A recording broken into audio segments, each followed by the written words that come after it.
Hi friends, welcome to Unlimited Foodies. நான் சூரியகலா விஸ்வநாதன் பேசுறேன். இன்னைக்கு நம்ம பார்க்க போற ரெசிபி வந்து மீந்து போன இட்லி வச்சு குயிக்கா ஒரு ஈவினிங் ஸ்நாக்ஸ் எப்படி பண்ணலாம்ன்றத நம்ம பார்க்க போறோம். வாங்க நம்ம வீடியோக்குள்ள போலாம். வீடியோக்குள்ள போறதுக்கு முன்னாடி Unlimited Foodies சப்ஸ்கிரைப் பண்ணிட்டு பக்கத்துல இருக்க பெல் ஐகானை கிளிக் பண்ணிட்டு ஆல்னு செலக்ட் பண்ணுங்க. அப்பதான் வந்து நான் போடுற வீடியோஸ் எல்லாமே உங்களுக்கு நோட்டிபிகேஷன்ல வரும். வாங்க ஃப்ரெண்ட்ஸ், அதுக்கு தேவையான பொருள் என்னன்றதை பார்க்கலாம். நான் இப்ப மீந்து போன இட்லியை தான் வச்சு செய்யறேன். எல்லாருமே வந்து இட்லி மீந்துச்சுன்னா பாத்தீங்கன்னா அடுத்த நாள் வந்து இட்லி உப்புமா தான் செய்வாங்க.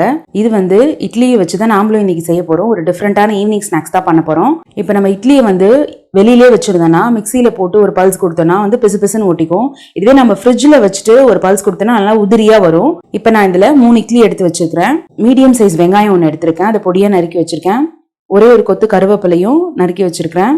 ஒரு சின்ன துண்டு இஞ்சியும் பொடியா நறுக்கி வச்சிருக்கிறேன். பச்சை மிளகாய் வந்து நான் ஒரு பச்சை மிளகாய் எடுத்து பொடியா நறுக்கி வச்சிருக்கேன். 1/2 கப்பு வந்து நான் கடலை மாவு எடுத்திருக்கிறேன். இது கூட நம்ம இன்னும் கொஞ்சம் இன்கிரீடியன்ட் சேர்க்க போறோம். 1/2 ஸ்பூன் வந்து கார மிளகாய் தூளும் 1/2 ஸ்பூன் சோம்பும் சேர்த்துக்க போறோம். கூட ஒரு 1/2 ஸ்பூன் மஞ்சள் தூளும் சேர்த்துக்க போறோம். வாங்க ஃப்ரெண்ட்ஸ், நம்ம பார்க்கலாம். இட்லி வந்து அப்படியே நம்ம மிக்சியில ஒரு பல்ஸ் கொடுத்து எடுத்துக்கலாம். இதை வந்து சும்மா அப்படியே ஒரு 4 உடச்சு விட்டுக்கோங்க. ஃப்ரிட்ஜில் வச்சதுனால தான் பாத்தீங்கன்னா பிசு பிசுப்பு இல்லாத நல்லா வருது. இதை நம்ம ஒரு பல்ஸ் கொடுத்து எடுத்துக்கலாம் மிக்சியில. ஃப்ரெண்ட்ஸ், நம்ம மிக்சியில ஒரு பல்ஸ் கொடுத்து எடுத்துக்கிட்டாச்சு. பாருங்க எப்படி இருக்குன்ட்டு. பார்க்கறதுக்கு தேங்காய் துருவல் மாதிரி இருக்கும். இப்போ இதை நம்ம ஒரு பவுல்ல டிரான்ஸ்ஃபர் பண்ணிக்கலாம். இது கூட நம்ம நறுக்கி வச்சு ஒரு வெங்காயம் சேர்த்துக்கிட்டோம். அது கூட ஒரு கொத்து கருவேப்பிலையும் நான் நறுக்கி வச்சிருக்கேன் பொடியா. ஒரு துண்டு இஞ்சியும் பொடியா நறுக்கி வச்சிருக்கேன், அதையும் சேர்த்துக்கலாம். ஒரு காரத்துக்காக ஒரு பச்சை மிளகாவும் சேர்த்துக்கிறேன் நான்.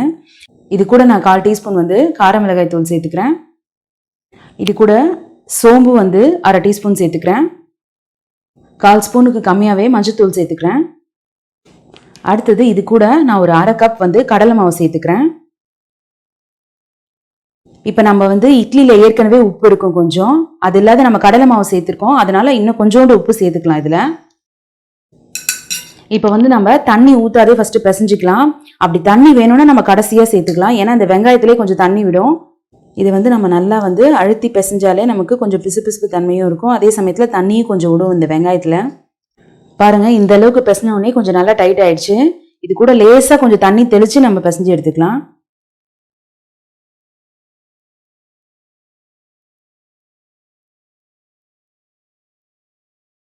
ஃப்ரெண்ட்ஸ், இப்போ பாருங்க நம்ம நல்லா வந்து பிசைஞ்சிட்டோம். இப்போ நம்ம வானலில் வந்து எண்ணெய் வச்சு நம்ம போட்டு எடுத்துக்கலாம். பாருங்க ஃப்ரெண்ட்ஸ், இப்படி பிடிக்கக்குள்ளே நமக்கு பகோடா மாதிரி வரும். அப்படியே நம்ம போட்டு எடுத்துக்கலாம். இப்போ நான் ஒரு சின்ன கடாயில் எண்ணெய் வச்சுருக்கேன். எண்ணெய் கொஞ்சம் நல்லா சூடாகட்டும். சூடானோடனே போட்டுக்கலாம். இது மீடியமில் தான் வச்சு நம்ம பொரிக்க போகிறோம்.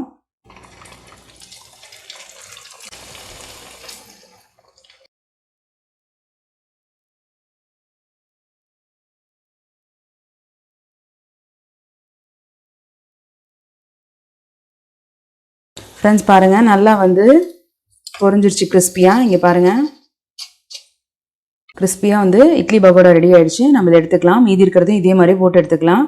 ஃப்ரெண்ட்ஸ், நம்ம மீந்த இட்லியில் செஞ்ச பகோடா வந்து ரெடி ஆயிடுச்சு. யாருமே நம்ப மாட்டாங்க இது மீந்து போன இட்லியில் செஞ்ச பகோடான்னு சொல்லிட்டு. அவ்வளோ ஒரு டேஸ்ட்டாக இருக்குது.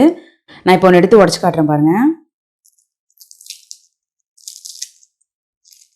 எவ்வளோ நல்லா கிறிஸ்பாக இருக்குது பாருங்க.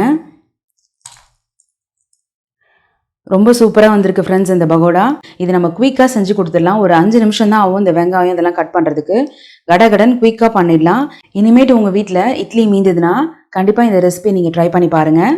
ஏற்கனவே நம்ம சேனலில் முருங்கைக்கீரை வச்சு பகோடா செஞ்சுருக்கிறோம். அதையும் நீங்கள் செக் அவுட் பண்ணுங்கள், மேலே ஐகார்டில் கொடுக்குறேன். இந்த ரெசிபியை உங்களுக்கு பிடிச்சிருந்ததுன்னா ட்ரை பண்ணி பார்த்துட்டு எப்படி வந்ததுன்னு சொல்லிட்டு கமெண்ட் பண்ணுங்கள். இந்த வீடியோ பிடிச்சா லைக் பண்ணுங்கள். மறக்காமல் அன்லிமிட்டெட் ஃபுட்டீஸ்க்கு சப்ஸ்கிரைப் பண்ணுங்கள். நம்ம சேனலை பார்க்குற புது வியூவர்ஸாக இருந்தால் அன்லிமிட்டெட் ஃபுட்டீஸை சப்ஸ்கிரைப் பண்ணிவிட்டு பக்கத்தில் இருக்க பெல் ஐக்கானை கிளிக் பண்ணிவிட்டு ஆல்னு செலக்ட் பண்ணுங்கள். Thank you friends.